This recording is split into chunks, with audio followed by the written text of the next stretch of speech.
শুধু শ্রোতা, আজকের এই ভিডিওর মাধ্যমে আপনাদেরকে জানাবো যে বিএনপি সরকার শিক্ষাক্ষেত্রে কি কি পদক্ষেপ গ্রহণ করেছে, শিক্ষাক্ষেত্রে উন্নতি করার জন্য বা বৈপ্লবিক একটা পরিবর্তন আনার জন্য শিক্ষাক্ষেত্রে বিএনপি কি কি পদক্ষেপ নিয়েছে। ইতিমধ্যে আপনারা জানেন, গত 12ই ফেব্রুয়ারির যে নির্বাচন,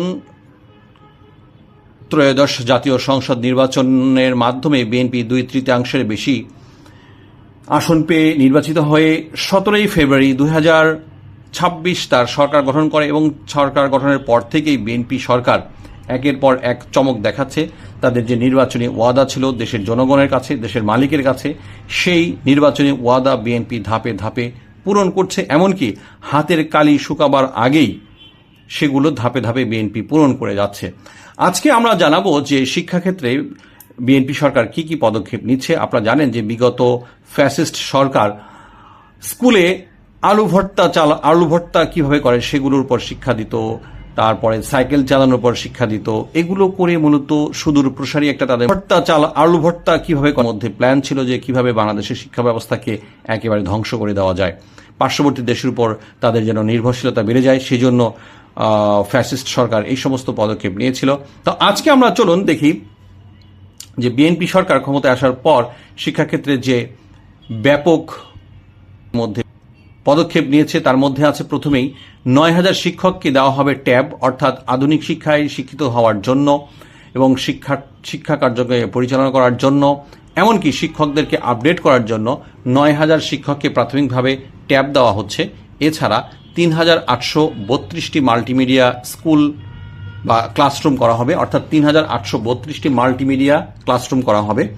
অর্থাৎ এই সমস্ত ক্লাসে ক্লাসরুমটি হবে হচ্ছে কম্পিউটারাইজড। এখানে সরাসরি কোনো জিনিস যদি কখনো উদ্ভাবন হয় সেগুলো তারা সরাসরি দেখাতে পারবে শিক্ষার্থীদেরকে।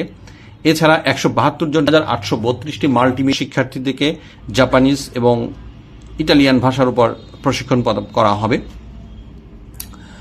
এছাড়া সারা বাংলাদেশে 418টি কারিগরি শিক্ষা প্রতিষ্ঠান এবং মাদ্রাসাকে ফ্রি ওয়াইফাই দেওয়া হবে। আমরা জানি যে আগে মানুষের মৌলিক চাহিদা ছিল 5টি, এরপর এখন মৌলিক চাহিদা শুরু হয়েছে, অর্থাৎ যোগ হয়েছে আরেকটি, মোট 6টি এখন মৌলিক চাহিদা। অর্থাৎ ইন্টারনেটও মানুষের কিন্তু একটা মৌলিক চাহিদা নাওয়েডেজ।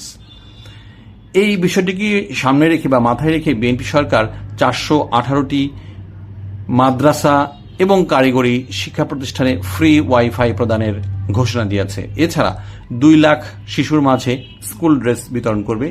এগুলোই হচ্ছে বিএনপি সরকারের শিক্ষাক্ষেত্রে আজকে পর্যন্ত নেওয়া পদক্ষেপসমূহ, উল্লেখযোগ্য পদক্ষেপসমূহ। আশা করছি বিএনপি সরকার পরবর্তী প্রদানিতে আরও উচ্চশিক্ষার ক্ষেত্রে বিভিন্ন রকম পদক্ষেপ গ্রহণ করবে এবং বাংলাদেশের মানুষকে উচ্চশিক্ষায় শিক্ষিত করে বিশ্বের বাজারে তাক লাগিয়ে দিবে। শুধু শ্রোতা, আজকে এই পর্যন্তই। ভিডিওটি ভালো লাগলে অবশ্যই আমাদেরকে সাবস্ক্রাইব করবেন এবং আমাদের সঙ্গে থাকবেন। ধন্যবাদ।